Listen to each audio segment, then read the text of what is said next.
Good morning बच्चों हम पढ़ रहे थे सरदार पूर्ण सिंह जी का चैप्टर आचरण की सभ्यता।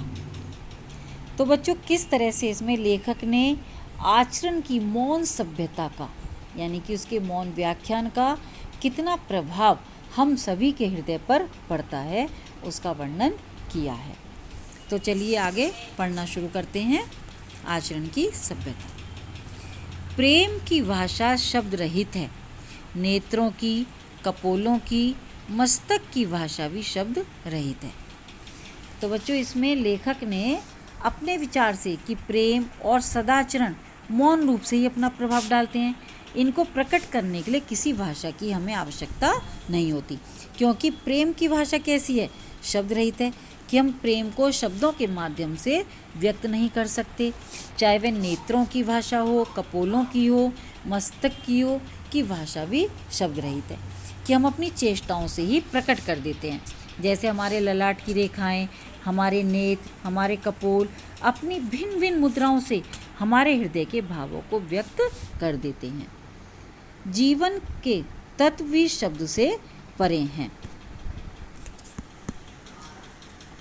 सच्चा आचरण प्रभावशील अचल स्थित संयुक्त आचरण न तो साहित्य के लंबे व्याख्यानों से गढ़ा जा सकता है, न वेद की श्रुतियों के मीठे उपदेश से, न अंजील से, न कुरान से, न धर्म चर्चा से, न केवल सत्संग से। यानी कि लेखक का कहने का तात्पर्य है कि मानव का सदाचार न तो लंबे लंबे व्याख्यानों से, यानी कि एक अच्छे आचरण का जीवन क्या है, शब्द से भी परे है।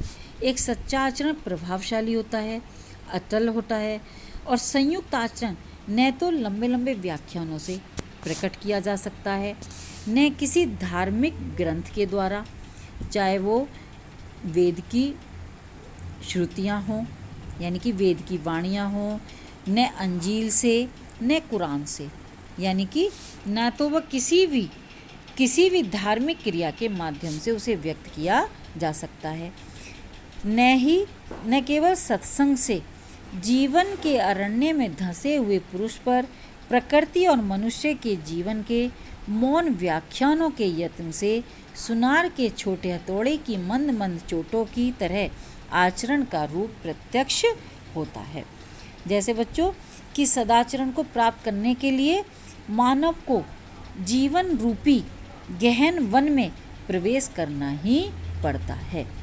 पुरुष पर प्रकृति का और मनुष्य के जीवन के मौन व्याख्यानों में, जैसे मानव जीवन के जो शब्द रहित व्याख्यान के माध्यम से सदाचार धीरे धीरे अपना प्रभाव डालने लगता है। किसके समान?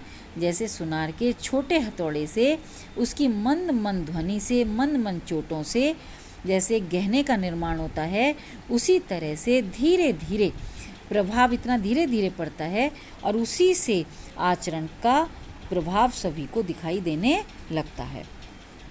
जैसे सुनार करता है कि हथौड़े की धीमी धीमी चोट से एक सुंदर आभूषण तैयार कर लेता है, उसी तरह से लेखक ने प्रेम का संबंध हृदय से है, भाषा से नहीं।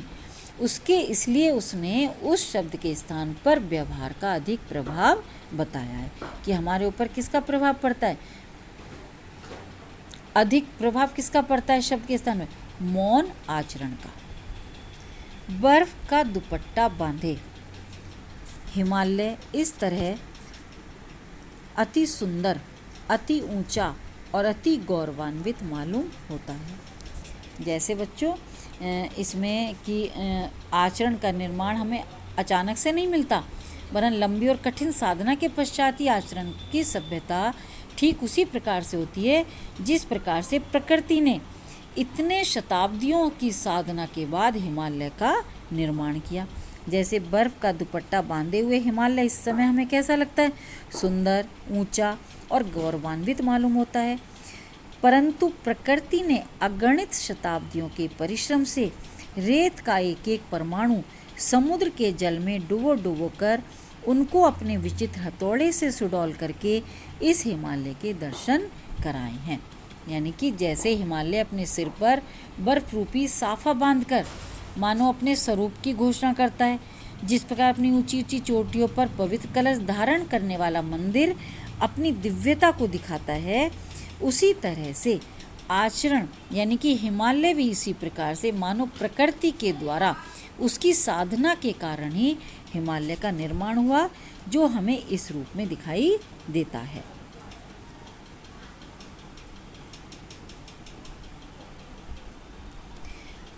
आचरण भी हिमालय की तरह एक ऊंचे कलश वाला मंदिर है।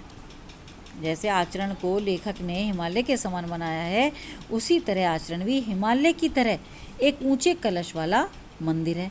जैसे मंदिर में होते हैं ऊंचे ऊंचे कलश होते हैं, और इसी प्रकार लेखक मानता है जैसे हिमालय या ऊंचे मंदिर का निर्माण एक दिन में नहीं हो सकता, उसी प्रकार से एक श्रेष्ठ आचरण भी लंबी साधना के पश्चात ही प्राप्त होता है।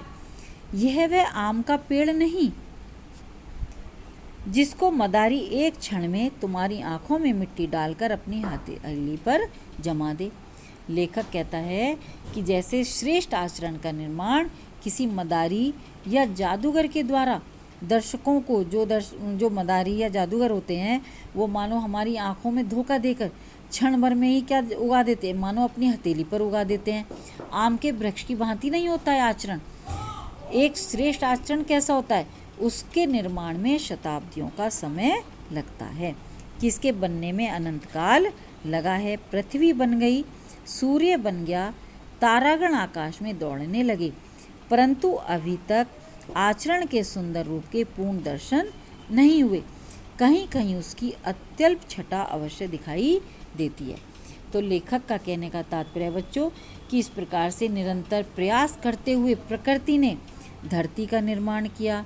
सूर्य भी अपनी आभा और तीव्रता के साथ सूर्य बन गया, चमकने लगा। नक्षत्रों ने आकाशमंडल में अपनी गति से दौड़ना आरंभ कर दिया, परंतु अभी तक भी इतने समय के पश्चात भी, इतना समय बीत जाने के पश्चात भी आज तक ऐसे पूर्ण सदाचरण के दर्शन दुर्लभ हैं, क्योंकि जो प्रत्येक देश काल और परिस्थिति में समाज के लिए कल्याणकारी हो। हाँ, कहीं कहीं उसकी अत्यल्प छटा से कि कभी कभी किसी महापुरुष में इसके दर्शन अवश्य दिखाई दे जाते हैं। पुस्तकों में लिखे हुए नुस्खों से तो और भी अधिक बदहजमी हो जाती है। सारे वेद और शास्त्र भी यदि घोलकर पी लिए जाएं तो भी आदर्श आचरण की प्राप्ति नहीं होती। तो बच्चों, इसमें वाली पंक्तियों में लेखक ने सिद्ध करने का प्रयास किया है कि केवल शब्दों पर आधारित शास्त्रों के माध्यम से ही किसी के आचरण में परिवर्तन नहीं किया जा सकता। कि जैसे पुस्तकों में लिखे हुए नुस्खों से क्या एक आदर्श आचरण का विकास पुस्तकों में लिखे हुए नियमों से हो सकता है या उसके उपदेशों के अध्ययन मात्र से संभव है? चाहे उसके लिए हम सारे वेद, सारी भाषाएं और यदि घोलकर भी पी लें, चाहे हमें कितना ही पढ़ लें, कितना भी उन पर तर्क वितर्क कर लें, लेकिन एक आदर्श आचरण का भाषा तर्क वितर्क से कोई संबंध नहीं होता। आचरण की प्राप्ति किससे होती है कि इच्छा रखने वाले को तर्क वितर्क से कुछ भी सहायता नहीं मिलती। शब्द और वाणी तो साधारण जीवन के चोचले हैं, क्योंकि जो शब्द और वाणी हैं ये सब एक क्या है, हमारे जीवन के चोचले हैं। ये आचरण की गुप्त गुहा में प्रवेश नहीं कर सकते, क्योंकि एक शब्दों पर आधारित पुस्तकें साधारण जीवन व्यतीत करने वालों को संतुष्ट कर सकती हैं, किंतु आदर्श आचरण के विकास की दृष्टि से देखा जाए तो पुस्तकों का कोई महत्व नहीं होता। ये तो व्यक्ति के जीवन में और अधिक क्या करती हैं, भ्रम उत्पन्न करके उसे भटका सकती हैं। तो इसीलिए लेखक का कहने का तात्पर्य है कि वहाँ इनका कुछ भी प्रभाव नहीं पड़ता। वेद इस देश के रहने वालों के विश्वानुसार ब्रह्मवाणी है। जैसे हमारे वेद, हम मानते हैं कि वेद जैसे ईश्वरीय शास्त्रों के आधार पर ही होते हैं। वेद जैसे ईश्वर के द्वारा रचित शास्त्र स्वयं तो इतने सक्षम नहीं हैं कि वे संसार के समस्त लोगों को संस्कृत जैसी देववाणी, जैसे कि आज तक वे समझ जगत की भिन्न भिन्न जातियों को संस्कृत भाषा ने बुला सके। कि लेखक का कहने का तात्पर्य है कि इतना समय व्यतीत हो जाने पर भी आज तक क्या वे वेद हमें भिन्न भिन्न जातियों को, भिन्न भिन्न संस्कृतियों के मानने वाले लोगों को क्या संस्कृत भाषा बुला सके, न समझा सके, न सिखा सके, क्योंकि हम किसी को भी संस्कृत जैसी देववाणी बोलने और समझने तथा सीखने के लिए विवश कर सकें। हजारों वर्ष व्यतीत हो जाने पर भी ऐसा संभव नहीं हो सका। यह बात तो हो कैसे? ईश्वर तो सदा मौन है। ईश्वरीय मौन शब्द और भाषा का विषय नहीं है। यह केवल आचरण के कान में गुरु मंत्र फूंक सकता है। वह केवल ऋषि के दिल में वेद का ज्ञानोदय कर सकता है। कि जैसे बच्चों कि भाषा के माध्यम से किसी के आचरण को परिवर्तित नहीं किया जा सकता, चाहे कितने भी व्याख्यान हो, उपदेश, धर्म चर्चाएं, शास्त्र तो केवल सदाचार के लिए एक आवश्यक गुरु मंत्र ही प्रदान कर सकते हैं, अथवा वो किसी ऋषि को एक उच्च कोटि का ज्ञान प्रदान कर सकते हैं, उसके दिल में वेद का ज्ञान प्रदान कर सकते हैं, परंतु सदाचरण के लिए आवश्यक नियम यानी कि उच्च कोटि का ज्ञान प्राप्त करने मात्र से ही कोई व्यक्ति सदाचारी नहीं बन सकता। इस प्रकार व्यक्ति के आचरण पर शब्द अथवा वाणी का नहीं, अपितु किसका प्रभाव पड़ता है? आचरण का ही स्थायी प्रभाव पड़ता है।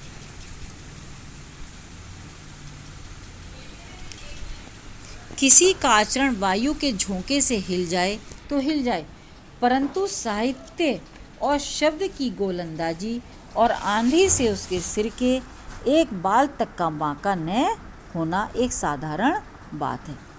अब बच्चों इसमें लेखक ने कि जैसे किसी महापुरुष के सदाचरण पर अथवा किसी आकस्मिक व्यक्तिगत अनुभूति के प्रभाव से व्यक्ति के आचरण में परिवर्तन होता है, तो चाहे उसका आचरण तो मनुष्य का आचरण किसी भी परिस्थिति के झोंके से टकराकर हिल जाए तो हिल जाए, किंतु साहित्य और शब्द की गोलंदाजी यानी कि उसके उपदेशात्मक शब्दों के लगातार प्रयोग से क्या होता है?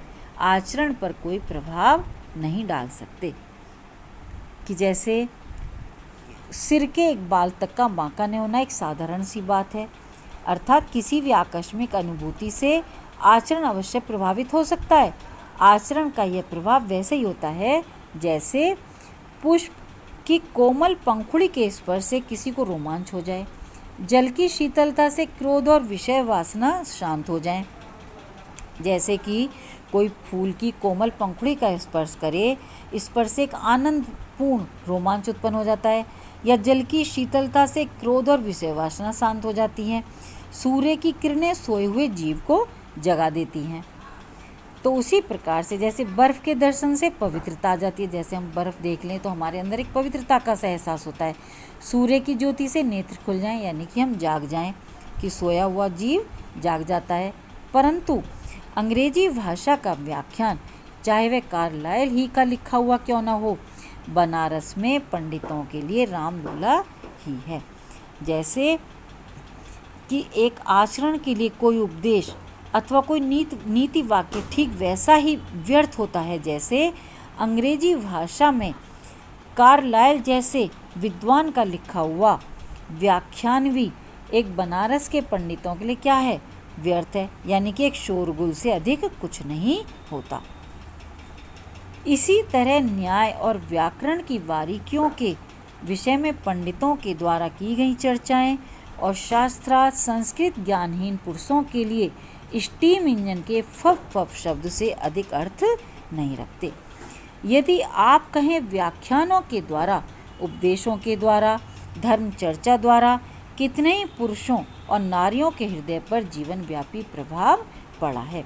तो इसी तरह मतलब कहने का तात्पर्य है कि जैसे न्याय और व्याकरण की बारीकियां के विषय में पंडितों के द्वारा की गई चर्चाएं हों या शास्त्रार्थ जानने वाले, तो उनके लिए जो शास्त्रार्थ जानते हैं, जो संस्कृत के ज्ञान से हीन पुरुषों के लिए संस्कृत की व्याकरण की बारीकियां किसके समान है?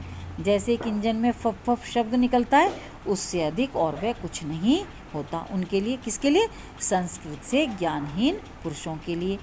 यदि हम कहें कि व्याख्यानों के द्वारा, उपदेशों के द्वारा, धर्म चर्चा के द्वारा हम कितने ही पुरुषों या नारियों के हृदय पर उसका प्रभाव डाल सकते हैं, तो उत्तर यह है कि प्रभाव शब्द का नहीं पड़ता।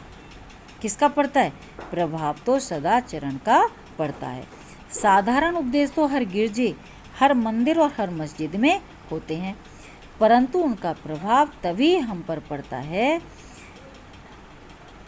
जब कोई भी हम पर कब पड़ता है उनका प्रभाव, जब कोई प्रभाव हम पर, चाहे साधारण उपदेश तो, चाहे कोई गिरजा हो, मंदिर हो, मस्जिद हो, सभी करते हैं अपने अपने धर्म की चर्चा, लेकिन हम पर उन सभी का प्रभाव किस समय पड़ता है, जब वहाँ का पादरी स्वयं ईसा होता है, मंदिर का पुजारी स्वयं ब्रह्मऋषि होता है, यानी कि वो उनको जानकार होता है, उनका जानने वाला होता है, मस्जिद का मुल्ला स्वयं पैगंबर और रसूल होता है।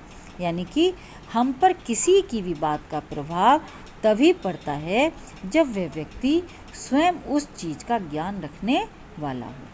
तो बच्चों, ये आपको समझ में आ गया होगा, और यदि कुछ समझ में नहीं आए तो मुझसे पूछ लें।